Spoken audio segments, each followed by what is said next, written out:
الحمدللہ رب العالمین والصلاة والسلام علی سید الانبیاء والمرسلین والعاقبۃ للمتقین۔ محترم حاضر مسجد اور عزیز بچوں، السلام علیکم ورحمۃ اللہ وبرکاتہ۔ اعوذ باللہ من الشیطان الرجیم، بسم اللہ الرحمن الرحیم۔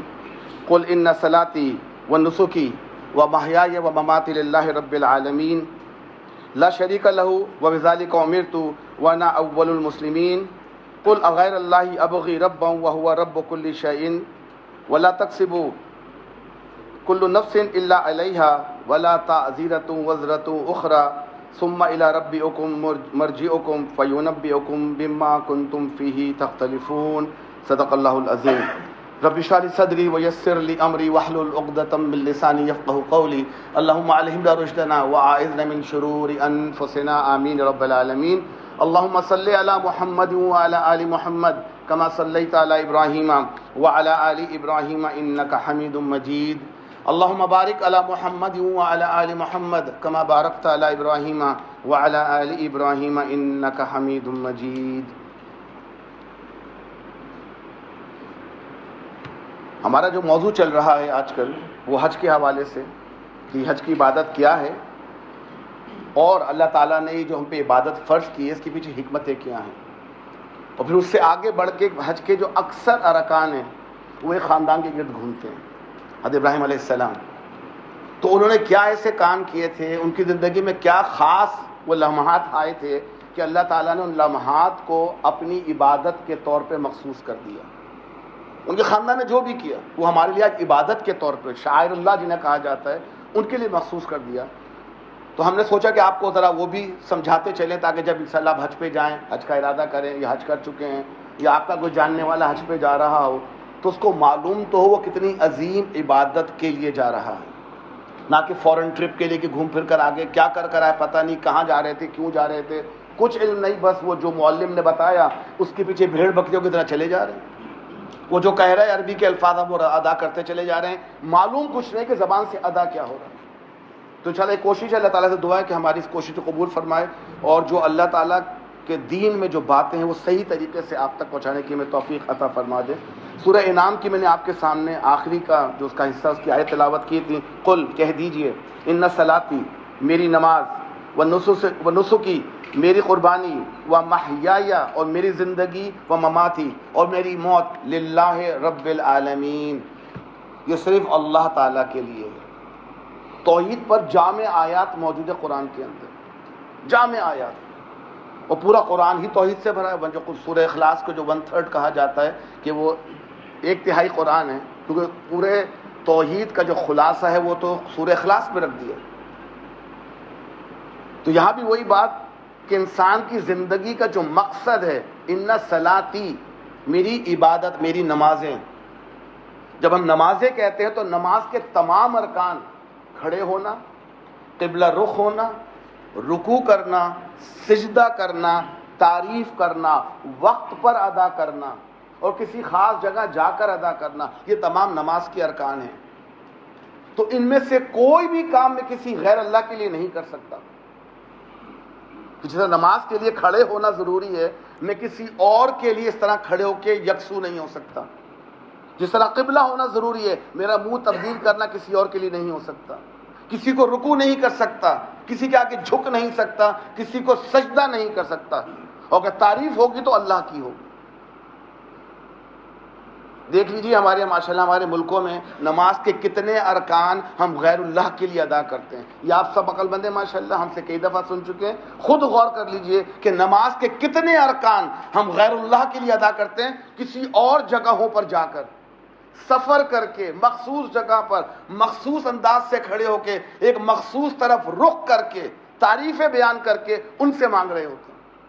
اور قرآن کہہ رہا ہے ان صلاتی میری نماز، ونسکی اور میری قربانی، چاہے وہ جان کی ہو، مال کی ہو، نفس کی ہو، قربانی، ومحیای میری زندگی کا مقصد تیرے دین کی سرفرازی، میں اسی لیے مسلمان، میں اسی لیے نمازی، میری زندگی صرف اللہ کے لیے، ومماتی اور مروں تو اللہ کے لیے، وَلَا تَمُوتُنَّ إِلَّا وَأَنْتُمْ مُسْلِمُونَ، جب تمہیں موت آئے تو تم حالت اسلام میں ہو۔ بڑی چھوٹی سی آیت ہے نا، کہیں صاحب میں بالکل مسلمان، سلیم نام ہے میرا، جب بھی مروں گا سلیم کے نام سے مروں گا، کرتار سنگھ کے نام سے، گوپال کے نام سے تو نہیں مروں گا نا، ڈیوڈ کے نام سے تو نہیں مروں گا۔ ہم سمجھتے نہیں کہ اسلام کے معنی کیا ہے۔ اسلام کو ہم نے سمجھ لیا پاسپورٹ، میں آپ کو درد دے چکا ہوں اس کے اوپر، ہم نے اسلام کو پاسپورٹ سمجھا ہے۔ میرے پاس پاکستان کا پاسپورٹ ہے، میں کہیں بھی جاؤں گا میں پاکستانی رہوں گا، چاہے کوئی بھی کام کروں، پاکستان کی بقا کے خلاف ہو، ہندوستان کی بقا کے خلاف ہو، جو بھی جو پاسپورٹ ہے ہندوستان، پاکستان، بنگلہ دیش کا، میں کچھ بھی کرتا پھر رہوں گا میں اپنے پاسپورٹ والا۔ ہم نے دین اسلام کو بھی پاسپورٹ سمجھ لیا، جبکہ کرتے کیا ہیں؟ Do as Roman do while in Rome. Pakistani Rome جا کے رومیوں والے کام کر رہا ہے، ہندوستان امریکہ جا کے امریکہ والے کام کر رہا ہے، لیکن ہے وہ ہندوستانی پاکستانی۔ شاید نے دین کو بھی یہ سمجھ لیا۔ دین کیفیت کا نام ہے، ایک مزاج کا نام ہے، ایک سسٹم کا نام ہے۔ ایمانداری سے بتائیے، میں نے شراب پی ہوئی ہو اور کسی کانسرٹ میں جھوم رہا ہوں اور وہاں مجھے موت آ جائے، الا وانتم مسلمون، کیا میں مسلمان موت مرا؟ ہاں، نام میرا تو وہی تھا، پاسپورٹ میرا وہی تھا، میں کر کیا رہا تھا؟ اللہ کا باغی، اللہ کو ناراض کرنے والا، تو کیا میں مسلمان مرا؟ ایک نے سوال پوچھا تھا کہ میں اگر ایک دفعہ کانسرٹ سننے چلے جاؤں تو کیا ہوگا؟ میں نے کچھ نہیں ہوگا، اگر وہاں موت آ گئی تو کیا ہوگا؟ اور ہوا وہی، خاندان کی بچی تھی، گئی، وہاں دھماکہ ہو گیا، روتی تھی، گھر واپس آئی کہ اگر آج میں وہاں مر جاتی تو کس موت مرتی؟ انتم مسلمین تو نہیں ہوتی نا، حالت اسلام میں تو نہیں، مطلب گانا سن کے شراب کی بات تو نہیں کر رہا ہوں، شراب نہیں پی جا رہی تھی۔ اگر میں ایسا کام کر رہا ہوں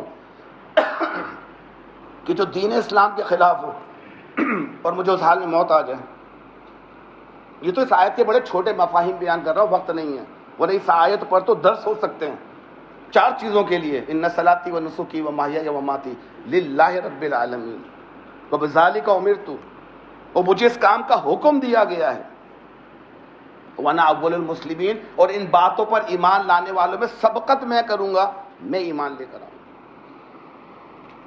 یہ کس نے کہا تھا؟ کس نے کر کے دکھایا؟ انبیاء کرام صلی اللہ علیہ وسلم۔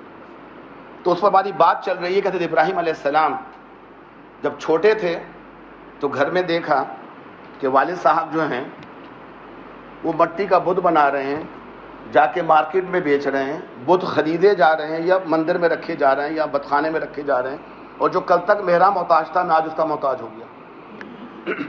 جو کل تک زندگی کے لیے، جو بھی زندگی اس کی ہے، وہ میرا محتاج تھا اپنی مورت بنانے کے لیے، اپنی شکل بنانے کے لیے، کل تک جو میرا محتاج تھا، اب جب وہ بن گیا میں اس کا محتاج ہو گیا، اب میں اس کا سجدہ کر کے مانگ رہا ہوں، یہ دے دے، وہ دے دے، فلاں دے دے۔ کتنی ہمکانہ بات ہوگی نا یہ، کہ میں ہی کمپیوٹر بناؤں اور میں کمپیوٹر کا محتاج ہو جاؤں، کہ جب تک میں اس کو فیڈ نہ کروں وہ کام بھی نہیں کر سکتا۔ یہ اسلام میں منع ہے۔ تو ان کے دماغ میں بات کھٹکی، اچھا وہ نبی تو پیدا ہوئے تھے، انہیں معلوم تو ہی تھا، انبیاء کرام نبی پیدا ہوتے ہیں، پیدائشی انبیاء ہوتے ہیں، اللہ کے چوزر ہوتے ہیں، پہلے بار آپ کو میں نے بتایا تھا پچھلے جمعے میں، انہیں اکثر معلوم ہو نہ ہو یہ اللہ کی حکمت ہے۔ تو انہوں نے کہا یہ ہو کیا رہا ہے؟ تو اپنے ارد گرد نگاہ ڈالیں، ہماری بات اس پہ ختم ہوئی تھی، اپنے ارد گرد نگاہ ڈالیں، اپنے مسلمان ہونے پر اللہ کا شکر ادا کریں اور اس کو سیکھنا شروع کر دیں۔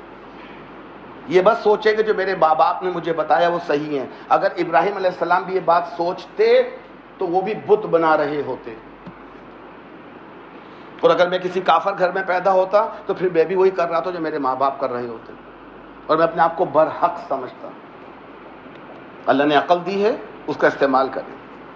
اب ابراہیم صاحب تھوڑے بڑے ہو رہے ہیں، انہیں سمجھ میں نہیں آ رہا کہ جو بت بنائے جا رہے ہیں جو ہمارے محتاج ہیں، ہم ان کے محتاج کیسے ہو سکتے ہیں؟ تو یہ بڑے نہیں ہیں، یہ میرے رب نہیں ہو سکتے، میرا رب کسی کا محتاج نہیں ہو سکتا، جس سے میں خود مانگوں وہ خود کسی کا کیسے محتاج ہو سکتا ہے؟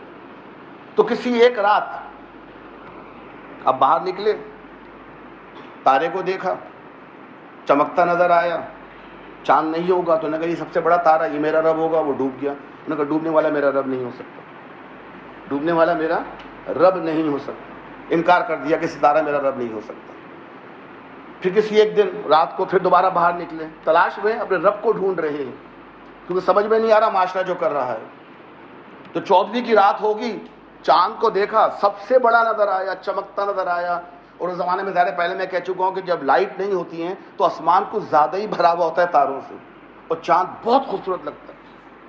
کبھی صحرا میں جانے کا اتفاق ہو تو دیکھیے گا تو پتہ چلے گا، یہ کبھی سلالہ جانا ہو رات کے وقت، ذرا اٹھ کے دیکھیے گا آسمان کو، آپ کو کوئی ایک حصہ خالی نہیں ملے گا جب تارہ موجود نہ ہو، یہاں نظر نہیں آتا وہ روشنی کی وجہ سے۔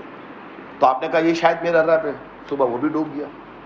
جب صبح دیکھا انہوں نے تو سمجھ میں نہیں آیا کہ نہیں یہ بھی ڈوب گیا۔ ڈوبنے والا میرا رب نہیں ہو سکتا۔ تیسری دفعہ سورج کو دیکھا جو روز دیکھتے تھے، تو نے کہا دیکھے جب سورج نکلتا ہے سارے تارے سارے چاند سب بھاگ جاتے ہیں۔ نے کہا ہوا اکبر، یہ شاید میرا جو ہے نا یہ میرا رب ہوگا۔ شام کو بھی غروب ہو گیا۔ تو نے کہا نہیں، میں ڈوبنے والوں کو اپنا رب نہیں مان سکتا، کیونکہ اللہ نے میری رہنمائی نہ کی تو میں تو پھر مشرکوں میں، برادران قوم میں ان سب سے بیزار ہوں جو خدا کا رب ٹھہراتے ہیں۔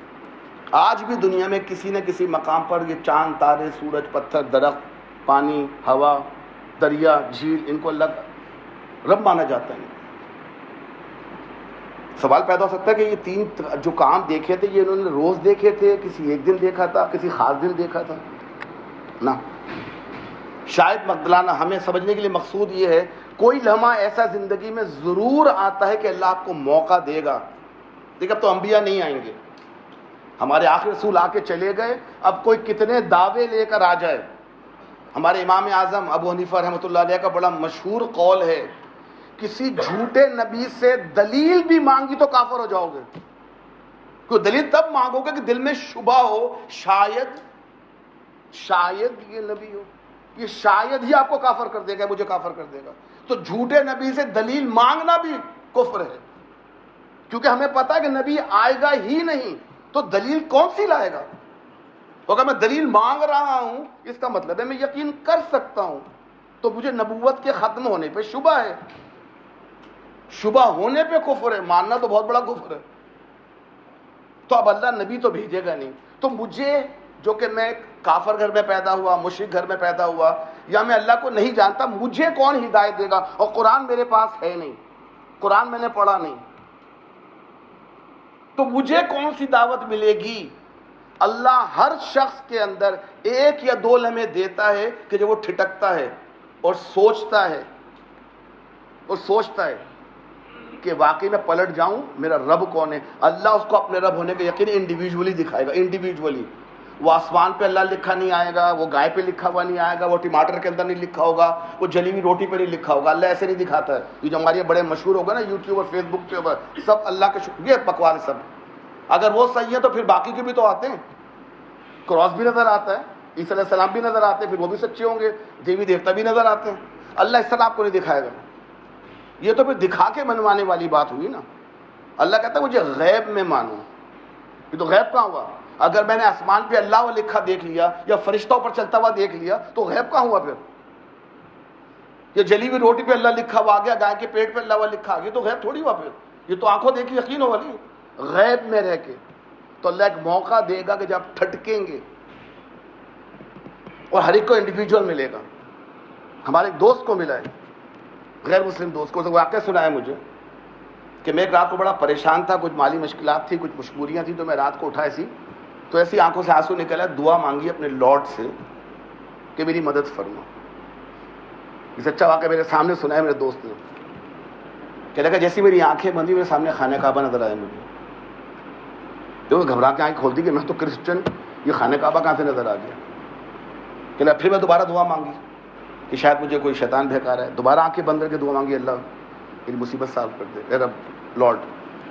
اس کو 2 دفعہ خانہ کعبہ نظر آئے، اسے مجھے واقعہ سنایا تو میں نے یہ بات رکھی تھی سامنے، میں نے کہا دیکھو ایک بات کا خیال رکھنا، اللہ دنیا میں ہر شخص کو موقع دے گا ایک دفعہ پلٹنے کا، ایک دفعہ، بار بار نہیں۔ تو موقع کو غنیمت جانو اور لبیک کہو، باقی ہدایت دینا اللہ کا کام ہے، جو مانگے گا اس کو ملے گی، بغیر مانگے نہیں ملے گی۔ تو ابراہیم علیہ السلام کے ذریعے اللہ ہمیں سمجھا رہا ہے کہ دیکھو تمہاری زندگی میں بھی لمحے آئیں گے کہ روز تم ایک چیز دیکھ رہے ہو لیکن تمہیں کلک نہیں کرتی، لیکن کسی ایک دن وہ کلک کر جائے گی کہ مجھے پلٹنا چاہیے اللہ کی طرف، مجھے اپنی زندگی کا رخ بدلنا چاہیے اللہ کی طرف، دین اسلام کو واقعی عملی طور پہ اپنانا چاہیے۔ وہ آئے گا ضرور، اب یہ ہم پر ہے کہ ہم اس دروازے جو کھلے گا اس سے داخل ہوتے ہیں، اس کو بند کر دیتے ہیں۔ بند کر دیں گے تو شاید دوبارہ موقع نہ ملے۔ کیونکہ اللہ کی بھی ایک سنت ہے جو میں نے پچھلے جمعے بھی کہا تھا، مانگو گے تو ملے گی ہدایت، بغیر مانگے نہیں ملے گی۔ تو یہ 3 واقعات جو ہوئے ہمارے لیے سبق ہے کہ دیکھو وہ کبھی بھی ہو سکتا ہے، رات کو، دن کو، ٹھیک ہے نا، کسی سوتے میں جاگتے میں لمحہ ضرور ملے گا۔ ہمیں کرنا کیا ہے؟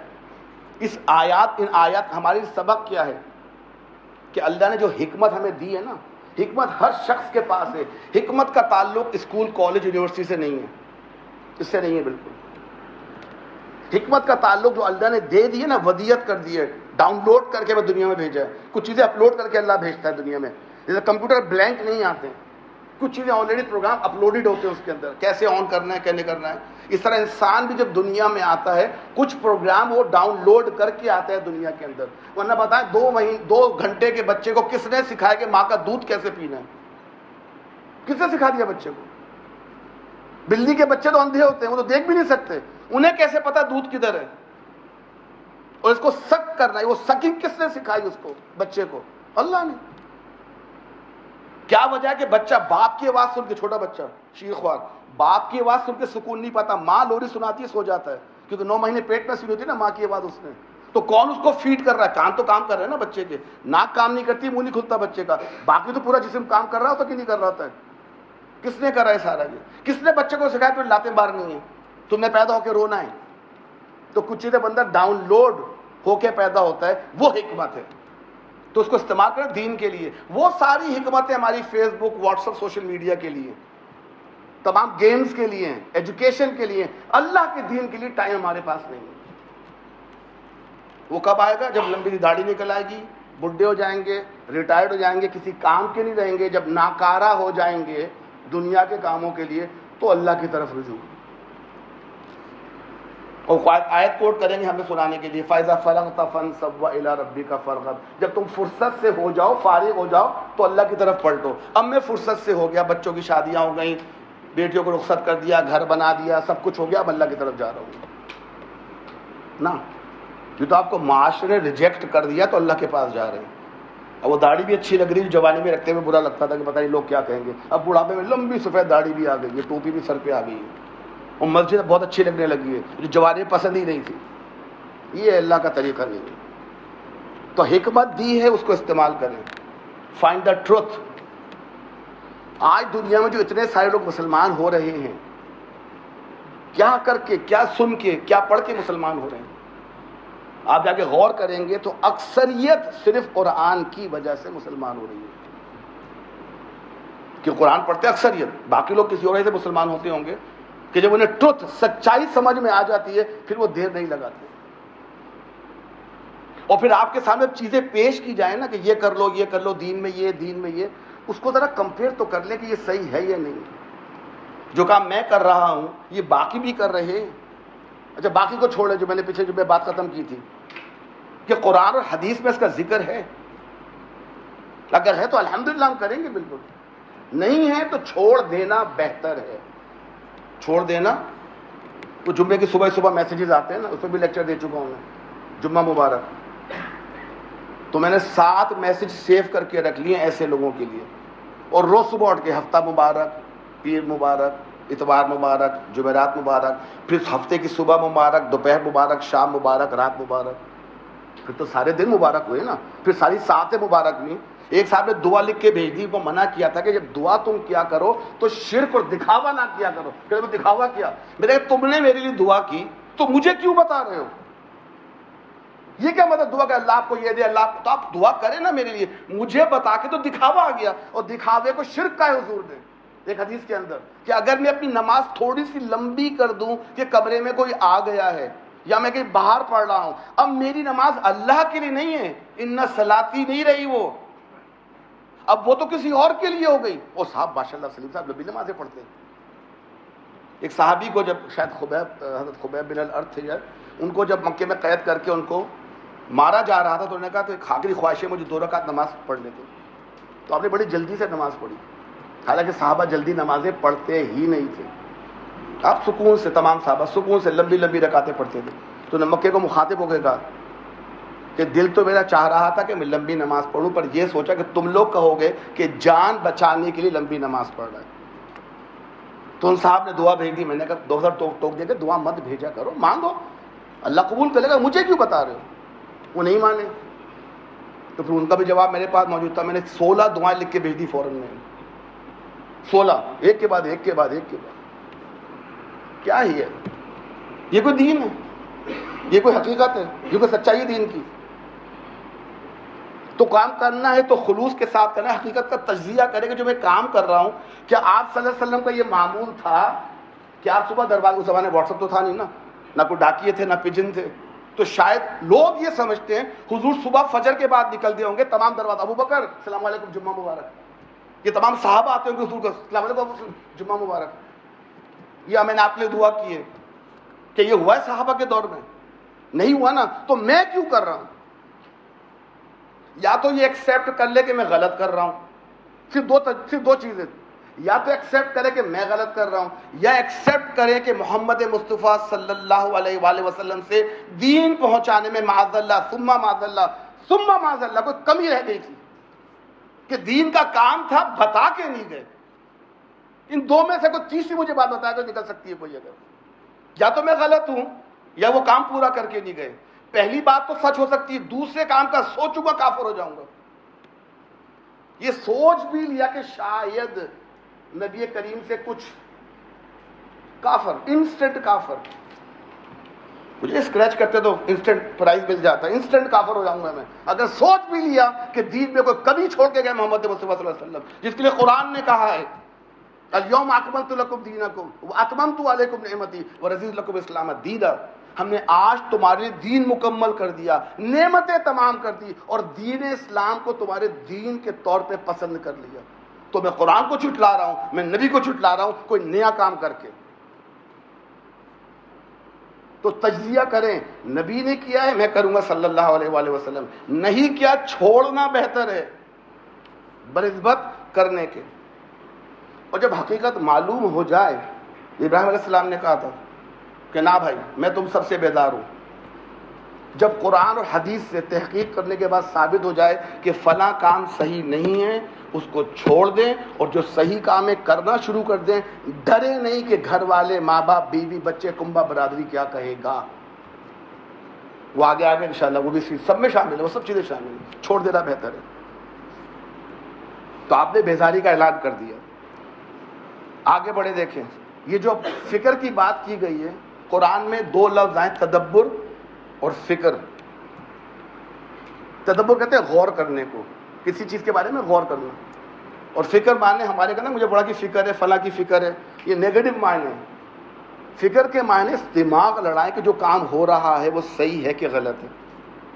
18 دفعہ قرآن میں لفظ استعمال ہوا ہے, اور اللہ تعالیٰ نے کہاں استعمال کیا ہے؟ اللہ کہتا ہے کہ قرآن میں سورہ آل عمران میں, جو اٹھتے بیٹھتے لیٹے ہر حال میں خدا کو یاد کرتے ہیں, زمین اور آسمانوں کی ساخت میں غور کرتے ہیں اور کہتے ہیں یہ سب تو نے فضول نہیں بنایا, بے مقصد نہیں بنایا, تو پاک ہے اس کام سے کہ اب بس فضول کام کرے.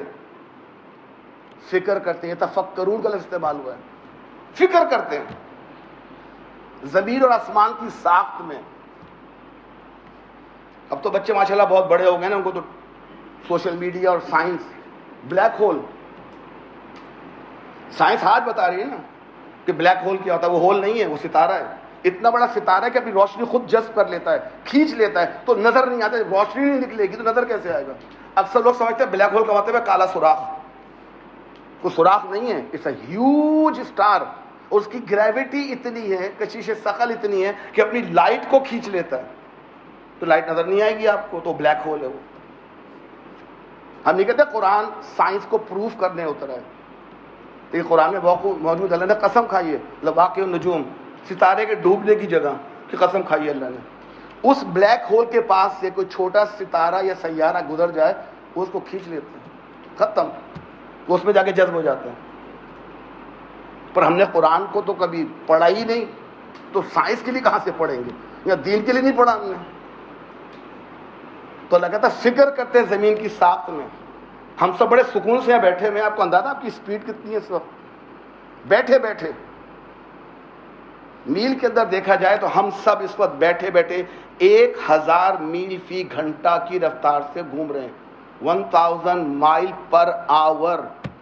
محسوس ہو رہا ہے آپ کو؟ اور جو بچے بیٹھے ہیں کیلکولیٹر کے پاس جائیں آج اور دیکھیں کہ جو زمین ہماری سورج کے گرد چکر لگاتی ہے 365 دن، 365 اینڈ کوارٹر لگا لیں پورا اس کو اگر، اور ذرا معلوم کریں کہ یہ پورا جو سرکمفرنس ہے زمین کا، آربٹ کا، کتنا بڑا ہے، اور یہ 365 دن میں پورا ہو جاتا ہے، تو ان تمام مائل کو 365 سے ڈیوائڈ کریں گے، لاکھوں میل فی گھنٹہ کی رفتار سے ہم سورج کے گرد گھوم رہے ہیں، لاکھوں میل۔ ایک تو یہاں گھوم رہے ہیں بیٹھے بیٹھے، وہ جو زمین روٹیٹ کر رہی ہے اپنے ایکسس کے گرد، اور ایک جو ہے وہ پورے آربٹ میں گھوم رہی ہے، اور آپ پانی کا گلاس رکھ کے دیکھیں وہ مرتعش بھی نہیں ہوگا، ہلے گا بھی نہیں۔ یہ کس نے ایسی رفتار رکھی ہے؟ آپ ذرا ٹرین میں گلاس رکھے، چاہے وہ آپ کی وہ ٹرین کیوں نہ، بلٹ ٹرین جاپان کی، آپ گلاس رکھتے پانی ہلکا سا ہلے گا ضرور، وہ صرف 350-400 کلومیٹر پر آور جاتی ہے بیسٹ میکسیمم، اس کا پانی ہل جاتا ہے، اور اللہ کی زمین جو لاکھوں میل فی گھنٹہ سے گھوم رہی ہے، آپ پانی رکھ کے دیکھ لیں ہلے گا بھی نہیں۔ اس پہ غور کرو نا، کس نے بنایا ہے؟ اس نے جو زمین میں دفن ہے، جو فلاں جگہ موجود ہے، یا لمبی داڑھی والے انہوں نے بنایا ہے؟ یہ غور کرو۔ اللہ کہتا ہے، اور وہی ہے جس نے زمین پھیلا رکھی ہے، اس میں پہاڑ کھوٹ کے رکھے ہیں، پہاڑوں کو جما دیا ہے اور دریا بہا دیے ہیں، اس نے ہر طرح کے پھلوں کے جوڑے پیدا کیے ہیں، وہی دن پر رات کو طاری کرتا ہے، ساری چیزوں میں نشانیاں ہیں ان کے لیے یتفکرون، جو فکر کرتے ہیں۔ میں فکر کرتا ہوں بیٹے کا ویزا لگ جائے، بیٹی کا ویزا لگ جائے، پگار پڑ جائے، انکریمنٹ مل جائے، چھٹی مل جائے، مجھے اس کی فکر ہے ساری، میرا گھر بن جائے، میرے بیٹے کی شادیاں ہو جائیں، بیٹیوں کے رشتے آ جائیں، مجھے اس کی فکر لگی ہوئی، بیگم ناراض نہ ہو، اس کی فکر لگی ہوئی۔ دین وہ جو ہے نا میرے شہر کے اندر، ان کا بڑا مزار ہے ماشاءاللہ، سب کی سنتے ہیں، وہ ہے نا، اللہ فرمائی سورہ رات کی آیت ہے، سورہ 7 میں اللہ فرماتا ہے یہ ایک بڑی برکت والی کتاب ہے، قرآن کا ذکر ہو رہا ہے جو ہم نے تمہاری طرف اے نبی صلی اللہ علیہ وسلم نازل کی ہے تاکہ لوگ اس کی آیات پر غور تدبر کریں اور عقل و فکر رکھنے والے سے سبق لیں۔ یتذکر اولو الالباب، دماغ والے، پڑھے لکھے نہیں، پی ایچ ڈی نہیں، دماغ والے۔ سب کے پاس دماغ ہے، کچھ کے پاس ہوتا ہے استعمال نہیں کر پاتے، انہیں ہم پاگل کہتے ہیں، مجنون کہتے ہیں، ان کی بات ہی نہیں ہو رہی، دماغ والے۔ غور کریں، یہ تھی حضرت ابراہیم علیہ السلام کی آیات کے اندر چند مختصراً اسباب جو سبق اللہ نے میرے لیے رکھے کہ جب اللہ کی خلق میں غور کرو تو دیکھو ابراہیم نے کیا کیا تھا، چاند کو دیکھا، تارے کو دیکھا، سورج کو دیکھا، پہلے رب مانا، لیکن جب ڈوب گئے تو کہا مجبور میرا رب نہیں ہو سکتا، انکار کر دیا۔ تو ہم سوچیں کہ آئندہ میں غیر اللہ کے علاوہ کسی سے مانگوں، کیا وہ اللہ کی طرح الحی القیوم ہے، زندہ اور تمام عمر قائم رہنے والا؟ کیا ہے؟ کیا وہ مشکلیں دور کرنے والا ہے؟ کیا وہ رات کو دن، دن کو رات بنا سکتا ہے؟ نہیں، تو میں کس کو مان رہا ہوں؟ میں اس کو کیوں نہ مانگوں جس نے اس کو بنایا ہے؟ یہی تو ہوا نا، پہلے تو انہوں نے چاند کو مانا، ستارے کو مانا، رب کو مانا، سورج کو مانا، جب سمجھ میں نہیں آیا تو جس کو اس نے بنایا، ان تینوں کو میں اس کو مانتا ہوں۔ حضرت کون سی یونیورسٹی گئے تھے، کون سے کالج اور اسکول گئے تھے؟ آپ کہہ سکتے ہیں اللہ نے ان کو حکمت دی تھی نا، تو اللہ نے حکمت ہم کو بھی دی ہے، ہم نبی نہیں بن سکتے، حکمت ہمیں بھی دی ہے، یہ سبق ہے ہمارے لیے اس کے اندر۔ آگے بڑھیں، سورہ انبیاء۔ اب جب قوم سے بات کر رہے ہیں، دیکھ بات کریں تو دلیل اور حکمت کے ساتھ، گالم گلوچ، بدتمیزی، تم کافر میں کافر میں مومن تم نو، دلیل کے ساتھ۔ سورہ انبیاء کے اندر انہوں نے مکالمے درج کیے ہیں، اور یاد کرو موقع جب کہ اپنے باپ اپنی قوم سے کہا کہ مورتیں کیسی ہیں جن کے تم گرویدہ ہو رہے ہو۔ سوال کیا قوم سے کہ تم جن کے آگے جھک رہے ہو، یہ کون ہے گرویدہ؟ جب آپ کی اتنی انکلینیشن ہے ان کی طرف، افیکشن، دل سے مان رہے ہیں، یہ ہے کیا؟ تو جواب یہ ملا، انہوں نے جواب دیا ہم نے اپنے باپ دادا کو ان کی عبادت کرتے پایا۔ ان کے پاس کیا پروف تھا؟ جی ہم اس لیے کر رہے ہیں کہ میرے باپ دادا کر رہے تھے۔ اگر یہ پروف ہم آج صحیح مان لیں کہ میرے باپ دادا کر رہے تھے تو دنیا میں سارے جنت میں جائیں گے پھر، کیونکہ سب نے اپنے ماں باپ کو کچھ کرتے دیکھا، اس کی عبادت کرتے ہیں، وہ ہندو ہو، کرسچن ہو، مسلمان ہو، عیسائی ہو، یہودی ہو، جو بھی ہو، کہ غلط کون ہوا؟ تو حضرت ابراہیم نے جواب دیا کہ تم بھی گمراہ ہو اور تمہارے باپ دادا بھی صریح اوپن گمراہی میں پڑے ہوئے کہ نا بھائی یہ تم جو کر، دلیل کے ساتھ بات کریں. ان کے پاس دلیل تھی کہ ماں باپ کو دیکھا. ہمارے پاس کیا دلیل ہونی چاہیے کہ دیکھیں سورہ عصر میں اللہ نے بڑے پیارے اندازوں کو نصیحتیں کی ہیں کہ جب حق معلوم ہو جائے تو سوائے ان لوگوں کے، تمام انسان جہنم میں جائیں گے سوائے ان لوگوں کے جو ایمان لائے، نیک اعمال کرتے رہے، ایک دوسرے کو حق کی نصیحت اور دوسرے کو صبر کی تلقین کرتے رہے. صبر، لوگ آپ کو پلٹ کے جواب دیں گے، پہلے پیار سے دیں گے، پھر بدتمیزی پر آئیں گے، پھر غصہ کریں گے، پھر گالا گلوچ کریں گے، پھر مار پیٹ کی نوبت بھی آ سکتی ہے. ایک داعی کا کام، داعی مانے دعوت دینے والے کا کام ہے کہ جو کچھ بھی ہو جائے پلٹ کے بات اچھی کرنی ہے، غصہ نہیں، مار نہیں، بدتمیزی نہیں، گالی نہیں، کچھ نہیں. اور یہ وہ ہتھیار ہے کہ جس کے آگے مکہ والے ڈھیر ہو گئے تھے. انہوں نے گالیاں بکی آپ صلی اللہ علیہ وسلم کو، معاذ اللہ کیا کچھ قرآن نے کوٹ کیا. آپ کو مجنون کہا گیا، آپ کو ساحر کہا گیا، آپ کو معاذ اللہ تو جملے قرآن میں لیکن لکھے کہ کیا کیا کچھ نہیں کہا گیا. آپ کے بیٹے ابو القاسم، قاسم کے جب انتقال ہوا تھا تو مذاق اڑایا کہ معاذ اللہ محمد مصطفیٰ صلی اللہ علیہ وسلم کی جڑ کٹ گئی، ان کی جو نسل ہی مٹ جائے گی. کیا کچھ نہیں کہا گیا، اور آپ کے منہ سے کبھی کچھ نہیں نکلا. صرف ایک دفعہ نکلا تھا کہ وہ قوم کیسے فلاح پائے گی جب نبی کو زخمی کرے، تو اس پر اللہ نے گرفت کر لی، پکڑ کر لی. نبی نا یہ آپ کا کام نہیں ہے، پکڑ کر دی، یہ نبیوں کا کام نہیں ہے، آپ کا کام صرف دعوت دینا ہے. اور اگر وہ برا بھلا کہیں صبر، کیونکہ اس دعوت کے آگے بھی سب ڈھیر ہو جاتے ہیں.